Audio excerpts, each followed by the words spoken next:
Start है। Okay. Hello दोस्तों, मैं अनुराग कुमार द पॉलिटेक्निक क्लासेस में आप सभी का स्वागत करता हूं। इस क्लास में हम लोग पिछले क्लास की भांति हम लोग इस क्लास में क्या देखने वाले हैं, सिग्नल सिस्टम का प्रीवियस ईयर क्वेश्चन, जो कि हमारा एग्जाम के पहले एग्जाम में जो हमारा क्वेश्चन आया था उसका हम लोग एनालिसिस देखने वाले हैं। लेकिन पिछले क्लास में क्या किए थे, पिछले क्लास में भी हम लोग एनालिसिस ही देखे थे, लेकिन उसमें हम बोले थे कि ग्रुप सी का क्वेश्चन इस क्लास में नहीं कर पाएंगे, तो उसके लिए एक अलग से क्लास आप लोग को दिया जाएगा जिसमें ग्रुप सी के क्वेश्चन पे केवल बात की जाएगी। लेकिन ग्रुप बी में भी एक कसर रह गई थी, और वो क्या था, ग्रुप बी का क्वेश्चन नंबर 6 का और वाला क्वेश्चन हम नहीं करवाए थे क्योंकि टाइम बहुत ज्यादा हो रहा था और आपके पास नेक्स्ट डे आपका माइक्रोवेव का टेस्ट भी था। इस वजह से हम उस टाइम को ध्यान में रखते हुए हम उस क्लास को वहीं पे स्टॉप कर दिए थे। तो इस क्लास में हम लोग बात करेंगे ग्रुप सी, मतलब कि लॉन्ग क्वेश्चन को हम लोग सोल्व करें, कैसे सॉर्ट आउट करें, एग्जाम में उसको कैसे लिखें ताकि हमारी नंबर जो है अच्छी हम लोग नंबर प्राप्त कर सके। बात समझ में आ रही है? तो चलिए इस पर हम डिस्कस करते हैं, लेकिन उससे पहले ग्रुप बी का जो और वाला क्वेश्चन जो रह गया था उस पर हम थोड़ा सा बात कर लेते हैं, उसके बाद ग्रुप सी पे हम लोग बढ़ेंगे। तो चलिए इसी के साथ हम लोग इस सेशन को हम लोग स्टार्ट करते हैं और आपका क्वेश्चन नंबर 6 का और वाला क्वेश्चन पे हम बात करेंगे। क्वेश्चन नंबर 6 का और वाला में हमारा दूसरा क्वेश्चन जो था वो ड्राइविंग पॉइंट इंपीडेंस का था। किसका था? ड्राइविंग पॉइंट इंपीडेंस निकालना था। एक नेटवर्क दिया था, जैसे कि हम कहें कि एक नेटवर्क हमारा ऐसा दिया है,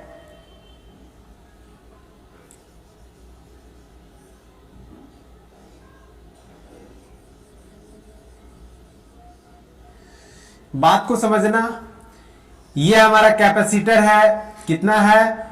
1 फैराड का। ये हमारा 1 ओम का रजिस्टर है और यहां पे 1 हेनरी का एक हमारा इंडक्टर लगा हुआ है, कनेक्टेड है।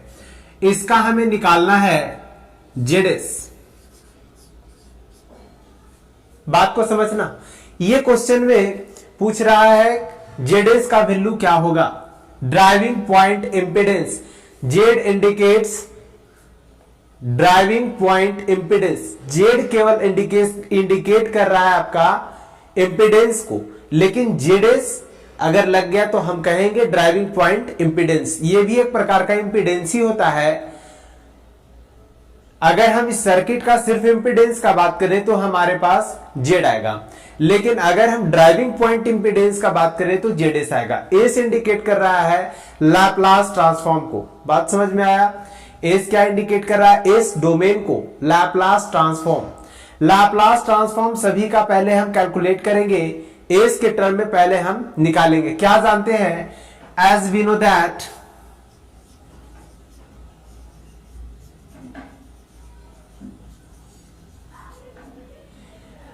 Laplace transform of R, R stands for register, क्या लिखेंगे? केवल R। Laplace transform of capacitance क्या लिखेंगे? 1/AC। उसके बाद Laplace ट्रांसफॉर्म एक बच गया इंडक्टर, तो इसको L से इंडिकेट कर रहे हैं, इसका क्या लिखेंगे? केवल S और कुछ नहीं। हाँ, इसके जगह पे आप एलएस लिख सकते हैं। एल स्टैंड फॉर क्या? इंडक्टर। इंडक्टर का जो इंडक्टेंस दिया होगा एल के जगह पे पुटअप करेंगे। रजिस्टर का रजिस्टिव वैल्यू दिया रहेगा वो हम यहां आर के जगह पे पुटअप करेंगे। सपोज 2 ओम दिया है, यहां कितना होगा? 2 ओम। यहां पे अगर 1 फैराड की जगह 2 फैराड दिया है, सी के जगह कितना पुटअप करेंगे? 2। अगर हम इंडक्टर का बात करें, इंडक्टर में हम यहां पे दे दिया जाए 2 हेनरी, यहां पर कितना पुटअप करेंगे? एल के जगह पे 2 पुटअप करेंगे। और इस तरह से हमारा नया जो सर्किट, जो इक्विवेलेंट सर्किट जो तैयार होगा वो इस तरह से होगा आपका।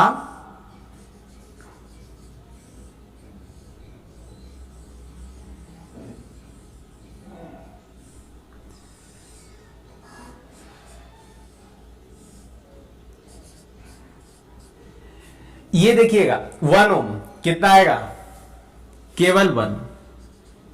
यहां पे इंडक्टर के केस में कितना आएगा, इंडक्टर के केस में एल कितना दिया है 1 इंटू एस। कैपेसिटर की जगह पे कितना आएगा 1/SC, 1/S के जगह सी के जगह कितना दिया है 1, तो 1/S। अब इसका हम इंपेडेंस कैलकुलेट करेंगे, सिर्फ इंपेडेंस। अगर इंपेडेंस हम कैलकुलेट कर लेते हैं तो वही हमारा ड्राइविंग पॉइंट इंपेडेंस होगा। इसलिए डायरेक्ट लिखते हैं ZS। क्या लिखेंगे, ये दोनों देखिए सीरीज में है 1+S, इसके साथ में पैरेलल में है, पैरेलल 1/S। पैरेलल का कंडीशन अप्लाई करते हैं, क्या होगा 1+S into 1/S whole divided by 1+S plus 1/S। अगर हम इसका बात करें तो 1+S into 1/S whole divided by क्या जाएगा S plus S square plus 1/S। देखिएगा 1/S 1/S एस क्या हो जाएगा, कैंसिल आउट हो जाएगा, बाकी क्या बचेगा 1+S/S square plus S plus 1। ये हमारा ZS आ गया। बात समझ में आया? तो इसी को क्या कहेंगे, ड्राइविंग पॉइंट इंपेडेंस। क्या कहेंगे, ड्राइविंग पॉइंट इंपेडेंस। बात समझ में आया? किस तरह से करेंगे, ये तो हम आपको कैलकुलेटिव प्रोसेस हम समझा दिए। लिखना कैसे है, सबसे पहला जो दिया रहेगा सर्किट, आपको सर्किट लिखना है। सर्किट लिखा गया, उसके बाद क्या करना है कि ये वाला फॉर्मेट जो बताए ये लिखना है। इसके बाद क्या लिखना है, so we can draw equivalent circuit of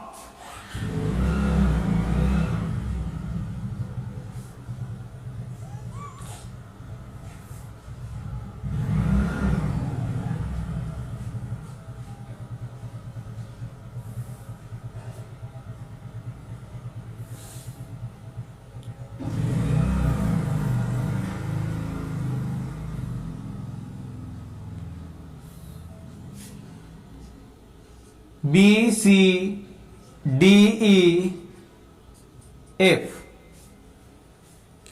उसके बाद ड्रा करेंगे, क्या लिखेंगे ABCDE और F।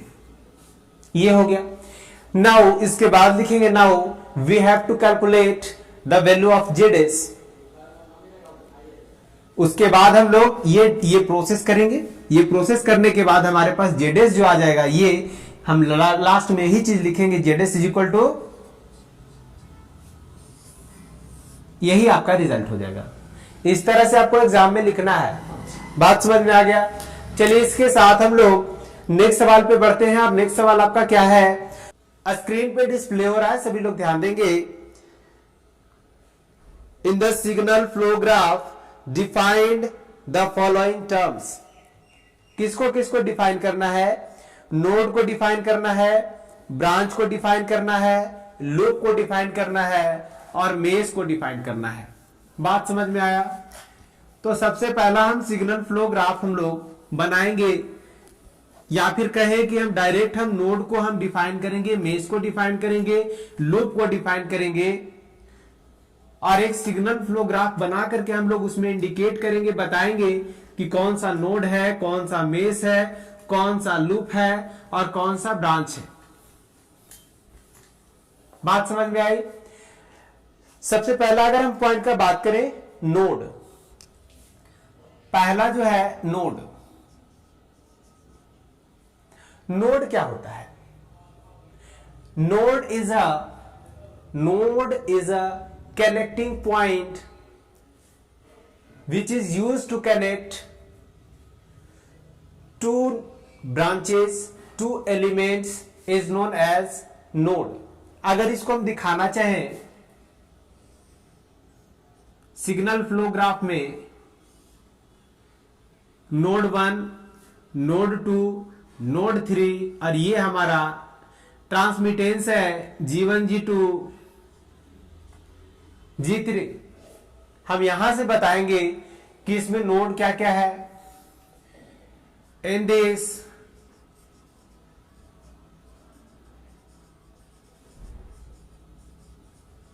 flow graph 1 2 3 are the node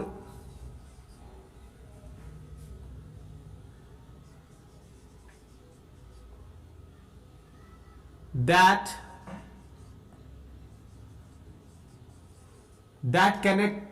connect G1 G2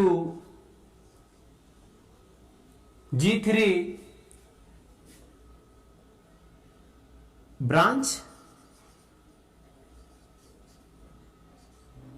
हम लोग इतना लिख करके और इसको स्टॉप कर देंगे। इसी तरह से हम लोग आगे के पॉइंट्स को भी ऐसे ही हम लोग डील करेंगे। दूसरा दिया है आपका ब्रांच। फिर ब्रांच क्या होता है, तो अगर हम ब्रांच का बात करें, कोई हम जनरल केस में हम बात करते हैं ब्रांच का, जैसे कि सोसाइटी में अब चले जाए, कोई भी बैंक का हमारा ब्रांच है, सपोज एक हेड ऑफिस है, उसमें सब ब्रांचेज आते हैं, बहुत सारा ब्रांच आता है और सब में एक एक मैनेजर रहता है, सबका अलग अलग ब्रांच का सबका फंक्शन कॉमन ही होता है। समझ में आई बात। तो ब्रांच क्या होता है, branch is nothing but it is a elements, functional elements that are connected by node, node के द्वारा जो कनेक्टेड होता है।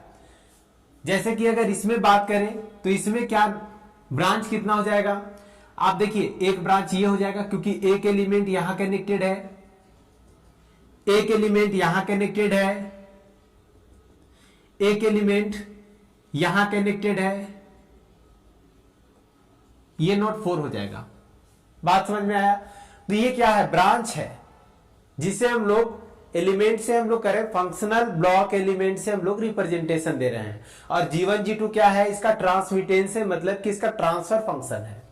समझ में आई बात। फिर वैसे ही जैसे हम इसका इंडिकेशन दिए वैसे ही इसका इंडिकेट कर देंगे। नेक्स्ट पॉइंट पे हम लोग बढ़ते हैं और नेक्स्ट पॉइंट आपका है लूप। लूप क्या होता है, लूप जो होता है एक प्रकार का क्लोज्ड पाथ होता है। लूप जो होता है, जैसे कि हम सिग्नल फ्लो ग्राफ बना रहे हैं, हमेशा एग्जांपल जो देंगे उस सिग्नल फ्लो ग्राफ से ही देंगे। वो इसलिए चूंकि आपको सिग्नल में पूछा है, सिग्नल सिस्टम में, तो हम एग्जांपल किसका देंगे, सिग्नल फ्लो ग्राफ का। यहां पे अगर हम बात करें नोड 1, नोड 2, नोड 3, और ये देखिएगा लूप, ये हमारा G1 ट्रांसमिटेंस, ये हमारा H1 फीडबैक। इसी तरह से एक और हम बना सकते हैं, ये हमारा G2 हमारा ट्रांसमिटेंस, ये हमारा H2 फीडबैक, और एक ओवरऑल दिया है आपका फीडबैक। यहां अगर बात करें लूप का और नोड का, लूप क्या होता है, तो लूप एक ऐसा क्लोज्ड पाथ होता है, एक क्लोज्ड पाथ बेसिकली समझे, क्लोज्ड पाथ होता है जिसमें जिस नोड से सिग्नल जनरेट होता है उसी नोड पे हमारा सिग्नल टर्मिनेट कर जाता है। जैसे कि हम कहें यहां से जनरेट किया, यहां से सिग्नल यहां तक गया, फिर से रिटर्न होकर के ये आपका यहीं पर चला है, मतलब नोड 1 से स्टार्ट हुआ था और नोड 1 पे ही खत्म हो गया, इसको क्या कहेंगे, लूप कहेंगे। फिर हमारा मेश क्या होता है, मेश भी आपका एक प्रकार का लूप ही होता है, उसमें कोई दो राय नहीं है। लेकिन उसमें क्या होता है, एक ऐसा लूप, मेश क्या होता है, एक ऐसा लूप जिसके भीतर कोई दूसरा लूप ना हो, जिसके भीतर कोई दूसरा लूप हो ही ना, तो उस लूप को क्या कहेंगे, हम लोग मेश कहेंगे। जैसे कि अगर हम इसका बात करें, इसके अंदर है नहीं है, इसके अंदर है नहीं है, इसके अंदर है दो है, तो इसको हम लूप कह सकते हैं, मेश नहीं कह सकते हैं। लेकिन इसको अगर हम कहें, इसको मेश कह सकते हैं, लूप भी कह सकते हैं, इसको मेश कह सकते हैं, लूप कह सकते हैं, लेकिन इसको मेश नहीं कह सकते। बात समझ में आया। तो इस तरह से हम एक एक जो भी टॉपिक देगा उसको डिफाइन करना है, डिफाइन करने के साथ साथ उसको क्या करना है, सिग्नल फ्लो ग्राफ जो बनाएंगे उसके मदद से उसको बताएंगे कि ये मेष है, ये मेष है, ये आपका मेष नहीं है। दूसरे केस में जहां लूप बताएंगे वहां लूप हम बता देंगे, 3 यहां पे लूप है। बात समझ में आई? तो इस तरह से हम नोड, लूप, मेष और ब्रांच का डिफिनेशन किस तरह से लिखना है वो समझ में आ गया होगा आपको। चलिए इसी के साथ हम लोग नेक्स्ट सवाल पे हम लोग बढ़ते हैं। और नेक्स्ट सवाल बेसिकली अब जो है आपका ग्रुप बी खत्म हो गया है, अब हम बात करेंगे ग्रुप सी पे। ग्रुप सी में किस तरह का सवाल आएगा, जैसे कि कोई ज्यादा ये नहीं होता। ग्रुप सी का सवाल जो बनाता है, जो भी डिजाइन करके वहां पर मेंशन किया जाता है, ग्रुप सी का क्या रहता है, वो लेंदी। अगर शॉर्ट क्वेश्चन है और हमें लेंदी बनाना है तो 2 क्वेश्चन को कनेक्ट कर देंगे उसमें, तो बन गया सी ग्रुप सी। इस तरह से हमारा उसमें बनाता है। तो इसमें किस तरह का आएगा क्वेश्चन, जैसे कि आपका फूरियर सीरीज। फूरियर सीरीज में हम पढ़े थे क्या, ए नॉट, ए एन और बी एन। क्वेश्चन नंबर 1 आपका वही है, state and prove the value of Fourier series coefficient a naught, a n and b n. देखिएगा इसका शॉर्टली हम बताएंगे, आप लोग कैच करने का प्रयास कीजिएगा कि कैसे हम लोग करते हैं। एक हम लिख रहे हैं क्वेश्चन नंबर 7, ये ग्रुप सी का सवाल है।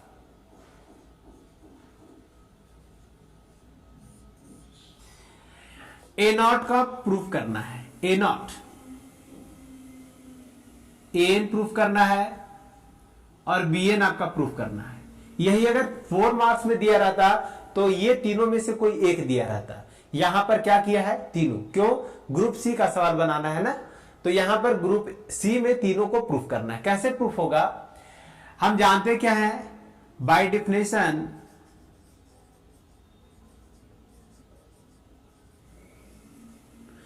Trigonometric Fourier series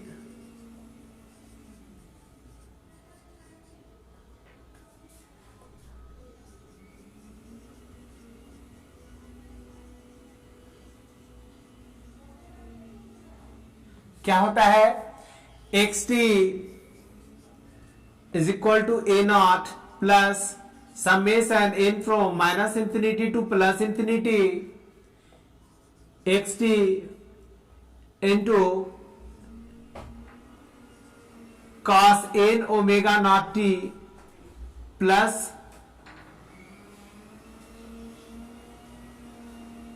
B n sine n omega naught T.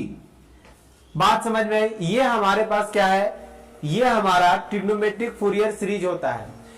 अगर हम यहीं पर बात करें इस टर्म का, तो ए नॉट है, ये ए एन है और ये बी एन है। इसका वैल्यू हमें फाइंड करना है। सबसे बड़ा फंडा क्या अप्लाई करेंगे, यहां पे ध्यान देने वाली बात है, अगर ये कॉन्सेप्ट को आप पकड़ लिए ना तो ये तीनों का तीनों आपका कैलकुलेट इजिली हो जाएगा। ए नॉट फाइंड करना है, क्या करेंगे, डायरेक्टली एक टाइम पीरियड तक इसको इंटीग्रेट कर देंगे। क्या करेंगे, इसको एक टाइम पीरियड तक सिर्फ इंटीग्रेट कर देंगे। किसके रिस्पेक्ट में, विथ रिस्पेक्ट टू टाइम। देखिए इंटीग्रेट कर रहे हैं, इसको इक्वेशन 1 मान लीजिए। Integrate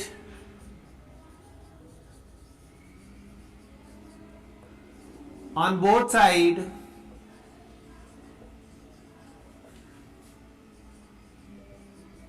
with respect to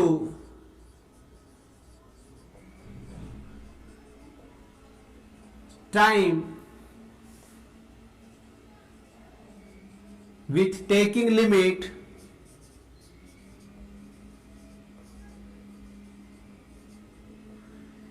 zero to T.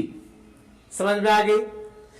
या फिर हम यहां पर और बढ़िया से अगर लिखना चाहे तो 0 टू टी ऐसा लिख सकते हैं। अब देखिएगा, अगर इंटीग्रेट करेंगे इसको, इंटीग्रेट 0 से T x t into d T, इधर वाला को करेंगे तो इंटीग्रेट कर देते हैं 0 से टी ए naught into d t, plus अगर इसका इंटीग्रेशन का बात करें तो 0 से t summation n from minus infinity to plus infinity n cos n omega naught t plus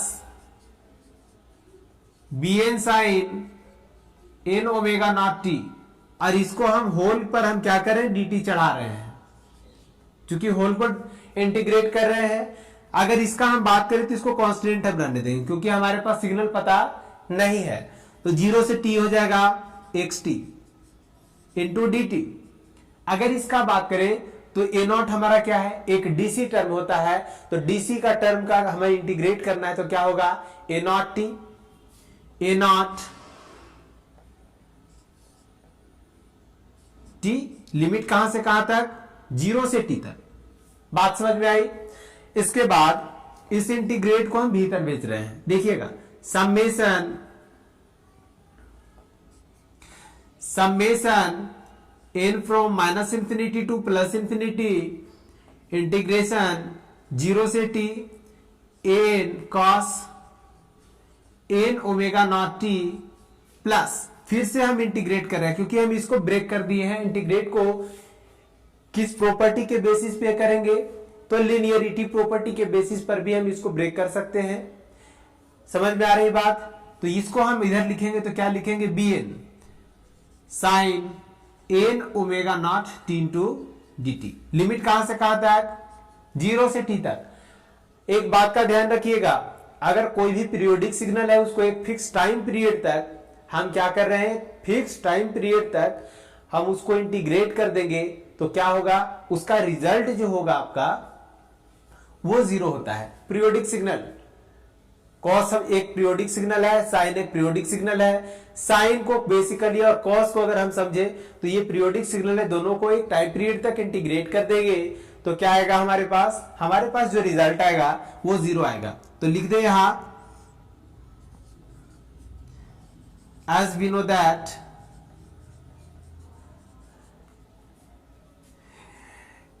integration limit from 0 से t cos n omega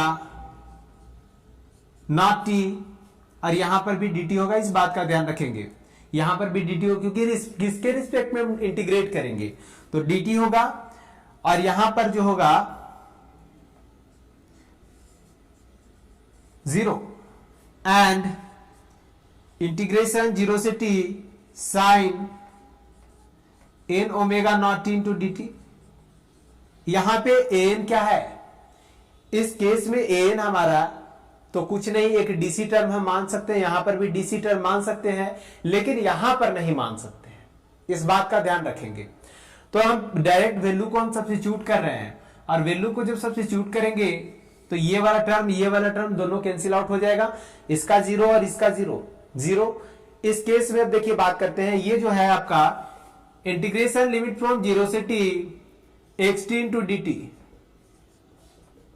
is equal to क्या लिखेंगे, ए नॉट, ये तो हमारा कांस्टेंट है, t को क्या लिखेंगे, कैपिटल T माइनस 0। यहां से क्या आएगा, इंटीग्रेशन लिमिट फ्रॉम 0 से t xt into d t is equal to a naught capital T, इसीलिए a naught is equal to क्या लिखेंगे, 1/t। इस t को इधर भेज रहे हैं, क्या लिखेंगे, 1/t इंटीग्रेशन लिमिट फ्रॉम 0 से t xt into d T.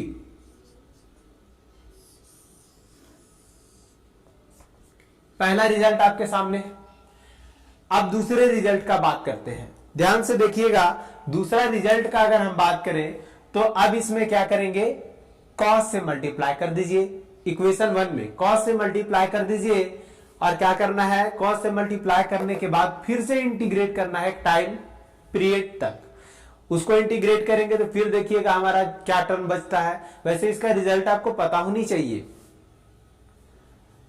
इस तरह से इसका हम प्रूफ करते हैं। बात समझ में आ गई। चलिए अब हम यहाँ पे दूसरा की ओर हम लोग बढ़ते हैं, और हम साइन का नहीं करवाएंगे, साइन का आप लोग खुद से ही कर लीजिएगा, क्योंकि जैसा कॉस के लिए मतलब कि एन के लिए होगा, वैसा ही हमारा bn के लिए भी होगा।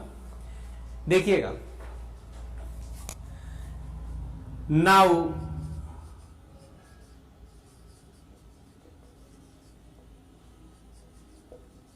now multiplying by cos m omega naught t, यहां n है तो यहां पर वेरिएबल चेंज करेंगे। ठीक है, समझ में आ रही बात। यहां पे n है तो यहां पर क्या करेंगे, m चेंज कर देंगे। Cos m omega naught t on both side,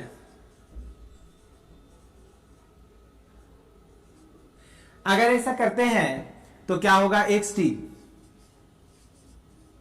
cos m omega naught t is equal to a naught into cos m omega naught t plus summation n from minus infinity to plus infinity n cos n omega naught t into cos m omega naught t। इसके बाद next step क्या करेंगे, plus b n sine n omega naught t into cos m omega naught t। अब जरा सा ध्यान दीजिएगा, x t into cos m omega naught t a naught into cos m omega naught t plus summation n from minus infinity to infinity. इस section का हम बात कर रहे हैं cos a into cos b, cos a into cos b. क्या लिखेंगे, यहां 2 से मल्टीप्लाई कर देते हैं, एन को रहने देते हैं, 2 से मल्टीप्लाई कर देते हैं cos n omega naught t into cos m omega naught t whole divided by 2। 2 से गुना किए तो 2 से भागा भी करना पड़ेगा। और ठीक यही प्रोसेस आगे हम यहां भी करेंगे, बी एन यहां भी 2 से गुना करेंगे,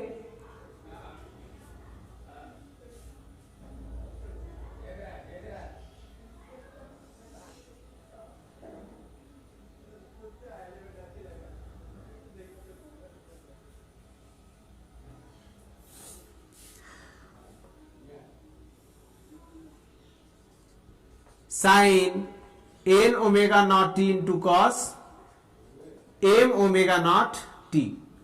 बात समझ में आ गई। अब 2 से गुना किए तो 2 से भागा भी करना पड़ेगा।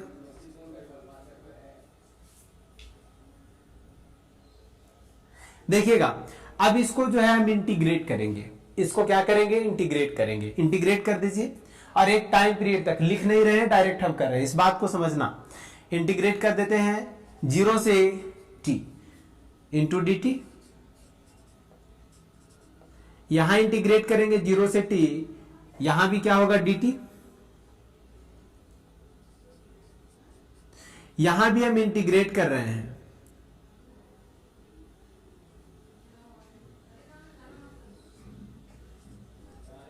यहां भी हम इंटीग्रेट कर रहे हैं। जब ऐसा करते हैं हम लोग, इंटीग्रेट करते हैं तो क्या होता है, इंटीग्रेट करेंगे तो देखिएगा, ये तो आपका एक्स टी पता नहीं है, इसलिए इसको लिखेंगे x t into cos m omega naught t into d t. देखिएगा, ये हमारा कॉस वाला टर्म है, तो कॉस को एक टाइम पीरियड तक इंटीग्रेट करें तो क्या होगा, 0। ये सेक्शन 0 हो गया। प्लस इस सेक्शन का अगर हम बात करें, इस सेक्शन का बात करें, समेशन का कोई यहां पे मतलब नहीं है, इस बात को ध्यान में रखिएगा। Summation minus infinity to plus infinity तक कर रहे हैं, लेकिन जिसका रिजल्ट हमें एक टाइम पीरियड तक चाहिए तो वो टाइम पीरियड तक ही वो वैल्यू देगा, उसके बाद नहीं देगा। और देखिएगा, यहां पर जब हम करेंगे तो हमारे पास क्या आ जाएगा, एन, और यहां पर जैसे ही हम यहां पर इंटीग्रेशन का बात करेंगे, उसके पहले देखिएगा 2 cos n omega naught t plus cos m omega naught t. इसका मतलब समझ में आ रहा है, 2 cos a into cos b, क्या लिखेंगे, cos a minus b cos n minus m omega naught t plus cos n minus m n plus m omega naught t. एक बार माइनस एक बार प्लस, समझ में आ रही बात। और ये होल पर क्या होगा, dt, और ये 2 जो है इसको हम बाहर कर ले रहे हैं, बाहर हो गया। सिमिलरली इस केस में भी करेंगे, साइन ए इंटू कॉस बी, फिर से हम साइन ए प्लस बी साइन ए माइनस बी लिखेंगे। इसके लिए अगर लिखेंगे 0 से t bn, यहां पर भी 1/2 आ जाएगा, b n into sine n minus m omega naught t plus क्या लिखेंगे, sine n plus m omega naught t, ऐसा लिखेंगे, इंटू डी टी, होल पर आप डी टी रख सकते हैं इधर। समझ में आ गई बात। देखिएगा, ये अगर हम कहें इस टर्म के लिए तो पार्ट आपका 0 हो गया है, 1/2। इस सेक्शन का बात करें, यदि m और n दोनों इक्वल है तो n और m इक्वल होगा तो ये पार्ट आपका 0 हो जाएगा, मतलब वैल्यू कितना होगा, 1। इसको लिख रहे हैं n और इंटीग्रेट कितना से, 0 से t तक, यहां कितना आ जाएगा, अंदर 1 आएगा, तो 1 आएगा तो उसका क्या होगा, t, तो यहां कैपिटल T हम डायरेक्ट लिख रहे हैं, क्योंकि फिर लिमिट लेंगे तो t माइनस 0 होगा, और t माइनस 0 होगा तो फिर आपका t बचेगा, इसीलिए डायरेक्ट लिख रहे हैं। इसके बाद हम लोग इसका इंटीग्रेशन करेंगे, ये इस पर और इस पर दोनों पे है, इस पर करेंगे तो देखिएगा, अगर दोनों इक्वल है तो n प्लस m, अगर n बराबर m है तो 2n होगा या फिर 2m होगा, मतलब थीटा कुछ बचेगा, और जब थीटा बचेगा तो cos थीटा, और cos थीटा एक पीरियोडिक सिग्नल है, और पीरियोडिक सिग्नल का इंटीग्रेशन क्या होता है, 0, तो इस पार्ट का क्या हो जाएगा, 0 प्लस यहां पे अगर हम कहें इस सेक्शन में कि इक्वल होगा तो ये सेक्शन 0, साइन 0 बराबर 0, इसका तो रिजल्ट 0 हो गया। यहां पर अगर दोनों को कर दिए इक्वल तो ये साइन का केस में क्या आएगा, साइन 2n, साइन 2m कुछ भी आएगा, n बराबर m होगा, तब इस केस में भी हमारा रिजल्ट 0 आएगा, तो साइन का कुछ नहीं लिखेंगे। बच क्या गया, देखिएगा, इंटीग्रेशन लिमिट फ्रॉम 0 से t x t into cos m omega naught t into d t, यहां से अगर निकालेंगे तो क्या आएगा, इसको हम इरेज कर देते हैं, यहीं पर से निकाल रहे हैं, देखिएगा